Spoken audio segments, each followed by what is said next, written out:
So now you know why at the beginning of every interview everybody's fixing their hair, because you have to look at yourself and then it's distracting. Yeah. Okay. All right. Are we in? We're in. Yeah. So you're gonna ask questions, right? No, I'm just gonna make you talk. I'm just gonna sit here and look at you like this.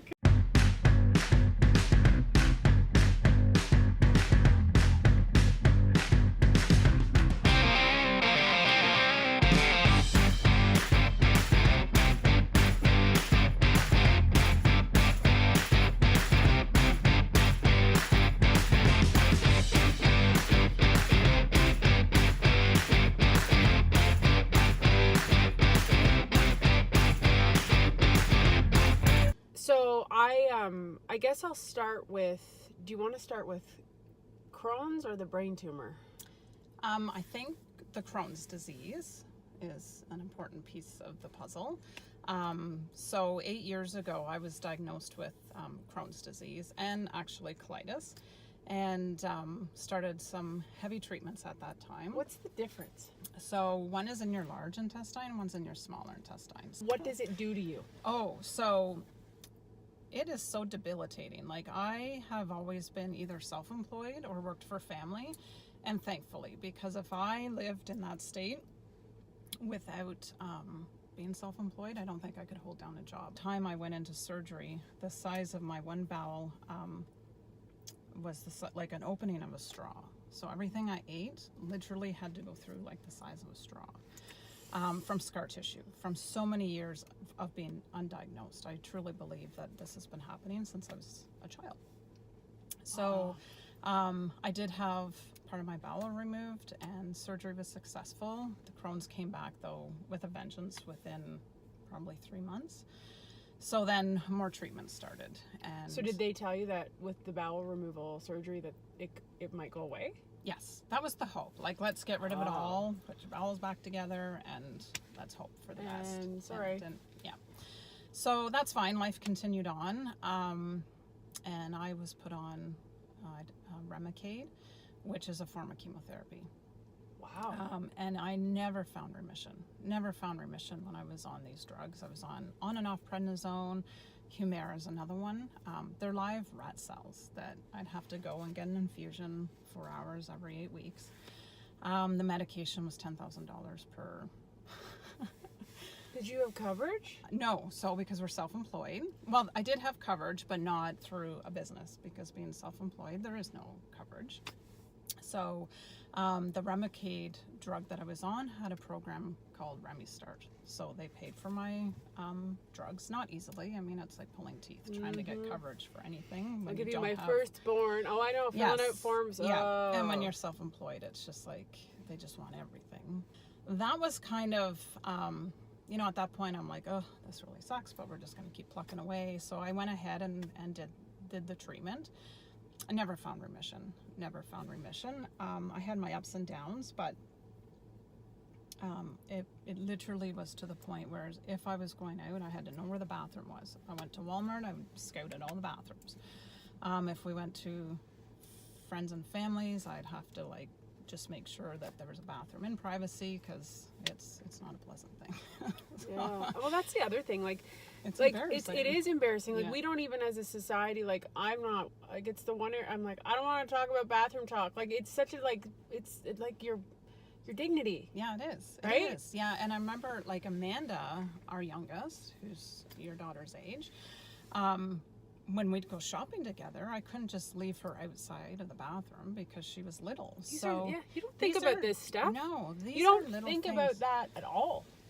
No, and how did she feel as an 8-year-old or a 9-year-old in the bathroom with her mom while I'm going through this? And then she feels the pain for me, and well, you know what? You taught her compassion. She's tough. She totally understands, and so during that time too, I was uneducated, for sure, and a lot from the medical field just giving me ideas to try and to eat, and everything is so different than what I've learned on my own. So if access to information. That's right, and knowledge is power. Anyways, that's I would go and I would cheat on what I thought I could eat, and I would have a salad. I'd go to a chalet and I'd have a salad, and I craved fresh fruit and vegetables because that was something that was removed from my diet, and I literally was living off of like bagels and cereal, and now I know everything that I shouldn't have been. So now Amanda will say to me, well, not now, but when I first started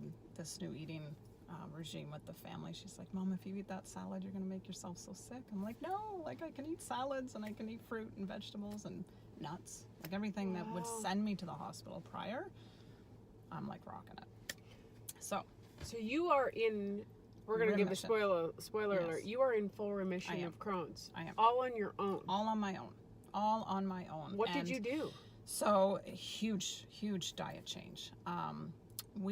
I say we because we did it as a family, very supportive family. So we literally lived off of vegetables, meat, and very little fruit. So no sugar.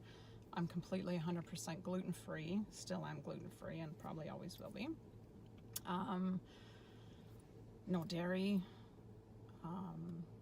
So what do you eat? So we eat lots of salads, tons of salads, lots of nuts, fruit, not so high sugar fruit, but like berries and that I eat a lot of, and vegetables. And you've lost how much weight? 120 pounds. Yeah. That's a human. It is. You lost an adult. Yes, we did. And I see it, and I feel it for sure. I feel the best I've felt in years. Yeah, you got in the car and I'm like, you look amazing. And I don't just mean the weight loss. Like, you look younger. You look more alive. Yeah. I'm so alive. You know, the years of health struggles really makes you wake up. So then, we're not done. Yeah. No. We're not done at all. Okay, so you go into this sort of new health style of living, but you do it with everybody. That's great. But then you get diagnosed with a brain tumor. Right. And actually, the new healthy lifestyle didn't happen until after the brain tumor. So I was still on Remicade, still living the best that I could. But unfortunately, I had a brain tumor that I didn't know. So for months, I kept going to the doctors and saying, I keep getting these bleeding headaches, and you know, I'm dizzy. And then they diagnosed me with vertigo, and then, you know, it was all these things. Oh, you have lupus. Oh, it's the Remicade is causing all these effects. And I actually left my business from a business partner about 8 months prior to my diagnosis, because it got to the point where I couldn't even write an email. I worked at the same thing doing 22 years, and I couldn't even write an email in like a 4-hour period if my life depended on it. I don't know. I kept saying my brain is broken. And the doctors, you know, God love them. I mean, it all made sense. It's the Remicade, it's the Crohn's disease, it's this, you're overworking, you're tired. So I left my partnership and came home, and as those months went on, I was exhausted. Like, I would come in from helping my husband and instantly fall asleep on the couch. So it was early fall of 2016, I believe, and I had a headache that put me in bed for 3 days. And it was my son's birthday, and he phoned me. He had just come home from down east, and we were having this big family surprise party. Nobody knew he was home, and he's like, that weekend, and he's like, Mom, just come pick me up and take me out for a coffee. I'm like, honey, I can't drive. I can't sit up. My head feels like it's bleeding. Oh, that must have been so hard as a mom. Oh, it was must awful. have broke your heart. Yeah, because I hadn't seen him in 6 months, and then I couldn't even get to see him. So during those 3 days I was up in bed, I woke up and I was deaf in my right ear. Instantly deaf. There was nothing. I couldn't hear anything in my right ear. So I went to my family doctor, and she's like, well, let's just get some tests done. Maybe there's wax in there, or this, that, and everything else. So we did all that. And then during that same time, you know, Darren would hand me a set of keys, and I would just drop them. This eye would there'd be like no muscle tone, and I'd be talking to him, and I would just veer in. So I went back to my family doctor and told her. Did you have a gut feeling? I did. Like, did you? Yeah. Everybody I interview tells me the same thing. They're like, Yeah. it was inside Oh, and I knew. ignored it. Yeah, I knew. Everybody says that to me. Yes, and they didn't advocate to the doctor No. because the doctor's like, no. And you're like, but I know something's wrong. Yeah, and Darren, it was, so now we're over into Christmas, and now it's like, holy, we have to get her in for MRIs and this and that, but everything shuts down. So I'm on, just standby. But, for years, my sister, for those of us who know me very closely, she had a brain tumor removed 22 years prior to me. Oh. So I remember years and years going to the doctor's like, oh, I've had these headaches, and my sister's had a brain tumor, and there is no way that two sisters would ever have a brain tumor. This is what I've heard my whole life. I'm like, okay, that's fine. I just get migraines, whatever. Yeah. So I was sent to a specialist here in town once I was diagnosed with lupus. Anything is possible. I know. So you have to, and that's the thing. Like, I'm sharing this because I knew. I think it was the same day that Darren, I was walking and I walked into a wall and he just looked at me and he's like, holy, like, there's something wrong. You need to go to the hospital. I'm like, I'm not. They're going to do the tests when the tests are available. But I went into the house and into the bathroom and I'm like hitting my head. I'm like, Darren, I feel something.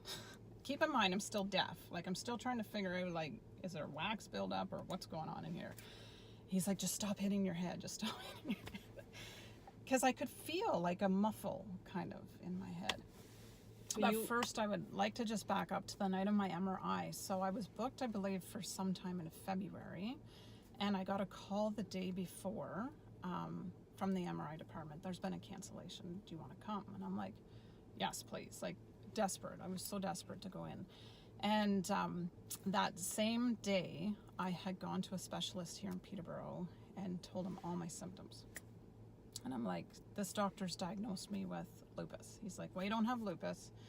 So I'm like, and my sister's had a brain tumor. And here were her symptoms. Here are my symptoms. He's like, you've just recited the last 22 years of your life. You don't have a brain tumor. So I went home and I was like totally defeated. Yeah. That gives me hives. Yes. Like, it just gives me hives that somebody with that authority can be so certain. He was so certain. He's like, you do not have a brain tumor. I'm like, okay. So, and I'm not a pushy person. And that's wrong. If you're in a position of power, it's most likely not. But that's right. That's how you should position that. Yeah. And now I'm getting my finger pointing. That makes me angry. Yeah. So I did. I felt defeated. And I remember coming home and I just cried and I cried and I cried. And I'm like, now what? And that's when the phone call came in, ironically, that my MRI was pushed up. So my dad had to come pick me up because Darren, my husband, was busy in the lodge, and short notice, he just can't pick up and go. So we're like, they take care of pets, and my dog too. Yeah. So my dad picked me up and off we went. And I finished my MRI and I got off the table, and the nurse came to me and took my arm and she said, the doctor would like to see you in the room. It was 7:30 at night. I'm like, okay. So he showed me this image and there was this tumor. And I still to this day, at that moment, I'm like, I don't even know what I felt. I don't know what I felt. You were alone. Like, did you want to phone that specialist? So, yeah, I'll get to that in a second. Yeah. So we went to Emerge, and then we decided there was a doctor in Kingston, a doctor in Toronto, and whoever was going to get back to us soonest that would take on my case, that's where I was going. So it was Kingston, and I believe I was up in Kingston 2 days later. Because I had just had a Remicade infusion, they could not operate for 8 weeks because Remicade depletes your immune system. I had no immune system. So how do you go into brain surgery? It depletes your immune system and you have Crohn's. Yeah. So how do you go into brain surgery without having a good immunity? Risk of infection, this and that. So I had to wait 8 weeks, and Dr. Prokrupa, who did my surgery up in Kingston, he was great. He's like, just live a very normal, cautious adult life. So basically don't do anything. So that's what we did. But March 1st, I had my first surgery, and it was an 8-hour surgery, and it was very successful. The tumor was removed, and as they suspected, it was non-cancerous. So there was no further chemo or radiation, anything like that. I came home 5 days later, and a couple of days after that, I could feel this dripping from my incision site. And I didn't know what it was, so back up to Kingston we went, and it turned out it was spinal fluid. So I had a spinal fluid leak, and there. So Did you buy a lottery ticket? Yeah, no. Like. No. So it was a spinal fluid leak. So I don't think the first time they did anything, they just sent me back home, rest, because when you have a spinal fluid leak, it's got to heal from the inside, and just rest. So I did that. I mean, what was I going to do anyways? I just had major brain surgery. Like, I'm going to go out and run. But anyway, so I don't know. It just seemed like maybe 4 trips up to Kingston in between my first surgery, and then I did go on to have a second surgery for repairing it. One of the times I went back up and they restitched me, took out my staples. It was still leaking. So at this point, it's now leaking internally. They've stopped it because they stitched me up so tight. It's not leaking out, but it's now leaking internally. So I had fluid buildup, like this purple ball at the back of my head of fluid that wasn't going anywhere. And I think their hope was that it would just eventually absorb in and everything would heal. So it was April. It was after Easter that year. So March was my first surgery. I think it was the end of April. I was in a hospital bed in our TV room because I was on complete bed rest, trying to get this to heal. And I was on the phone with my girlfriend, and all of a sudden I could feel gush of fluid, and I was just soaked. And I started to scream because I knew it had ruptured. So my husband had to call for an ambulance to come pick me up. Took me to Peterborough, and then they actually airlifted me to Kingston. Just because there was so much pain going on, and Peterborough just obviously doesn't want to touch any head injury. So they flew me back up to Kingston, and I did have another surgery to repair it at that time. So now back to my Crohn's disease. Because all this time I've now been untreated for going on 4 months, and things were getting really, really bad with my stomach.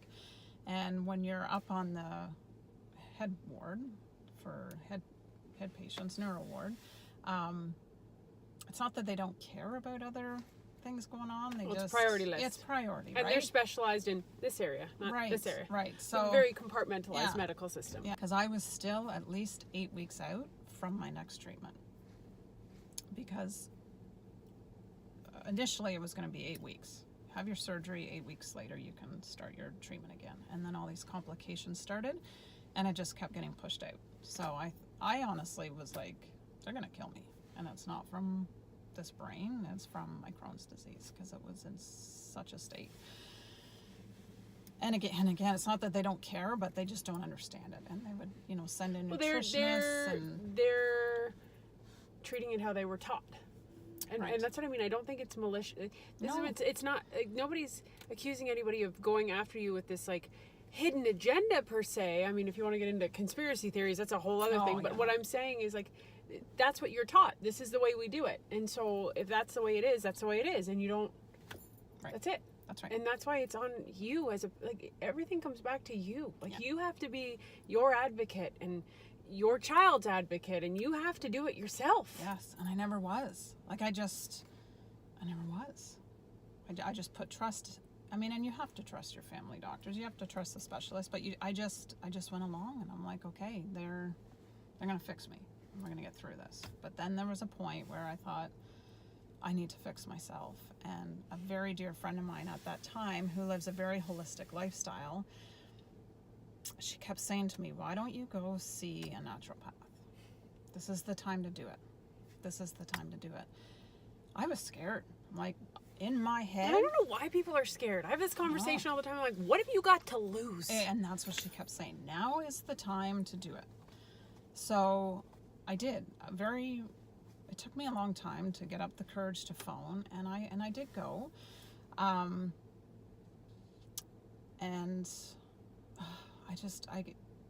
those early days are still such a blur, but anyways, I did go. I don't know why. Yeah. You didn't have anything on your mind. Yeah, no, I did go, and literally. And that's when things started to change. My friend just kept telling me, give your body the proper tools to heal, and it will heal itself. And I'm like, no. My doctor told me this and this and this, and this is what I'm going to do. But you have to choose. That's right. To do it.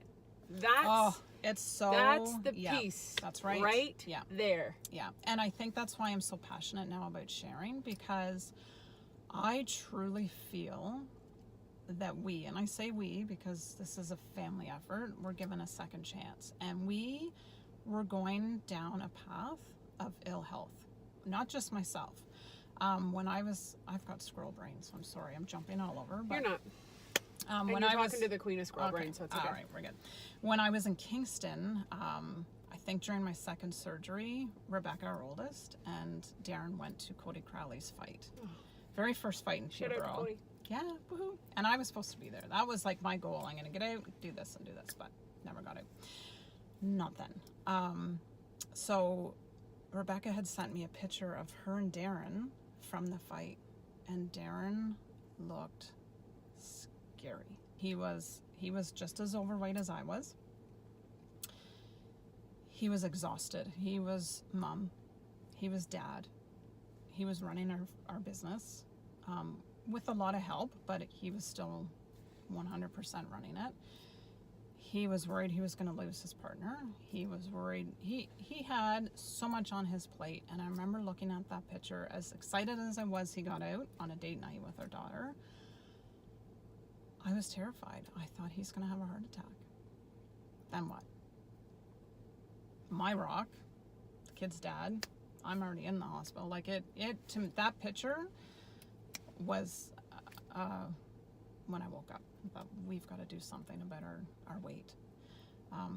So then back to this natural path and healing the body. So that's what we did. And I also reached out to a lot of support groups on Facebook. Facebook is wonderful. I think so too. If you can do whatever you want with any tool in the world, and you can choose to use it for good or for bad. That's right. And if you want to choose to use it for good, it has an incredible amount of power. It does. So I belonged to a lot of Crohn's and Colitis support groups on Facebook, and it's funny, here I am, like, just going through brain surgery, not one support group for that. Like that to me was a walk in the park, kind of, compared to my stomach. But so I kept writing my story, explaining what had happened and how I was off my drugs and how could I cure this on its own. And I kept hearing keto and I kept hearing paleo. And I am not here to say that we did keto, that we did paleo, that we did Weight Watchers. We did a whole bunch of things that worked for us. But again, it just kept coming back. Get rid of the sugar, get rid of the gluten, get rid of the dairy, get rid of processed foods. Processed foods. Exercise, health, walking. Yes, live back. Self-care. Go back to the basics. Go back to the basics. And I came downstairs, it was early June. Came downstairs and I said to Darren, okay, this is what we have to do. And Darren, just to give you an idea, and hopefully we'll have pictures to share. So when I texted Darren, I planned a last minute vacation, and I always text Darren. I'm a late night texter, like, because I think of stuff, and they're always up and they're great. And I'm like, I'm wondering if you can take Dexter, my dog. He's like, sorry, I'm at the gym. I'm like, it's 11:30. And he's like, yeah, I'm addicted. So it's not just you, and that's the success that I love so much about this, because you've made this point so many times. You can't successfully, in my opinion, do this on your own. No. Everybody has to buy into it. And that's not just food, diet, and health. That's like a way of life. The people around you have to be on the same page of your choice of lifestyle. And that's a true partner. It is. That's amazing. Yeah. I love that. It gives me goosebumps. We have we have something very special, and we always have. I think my purpose for sharing, just sharing in general, not with just you, but with anybody, is push through. If you really feel that there's something going on with you, find the right advocate to help you get the answers you need. And just, I'm not here to say go the doctor route, go the holistic route. That worked for us, but just listen to your heart. Listen to your heart and get the answers you need to get, because you're only here once, and life can change like that. So, thank you. Thank you. Thanks for talking to us, and the power of sharing. Like, I think sharing your story frees you too of living in your own little jail. Mm-hmm. Absolutely. I think that's huge, and yeah, thank you. Thank you. Was it that bad? No. I told you. I know. And nobody believes talk. me. Michelle and I can talk. We can talk. Always. I'm like late for getting my kid, because I would sit here and talk to Krista for another 3 hours. Parking with MF, proudly sponsored by J.J. Stewart Motors. Family owned and operated for over 100 years.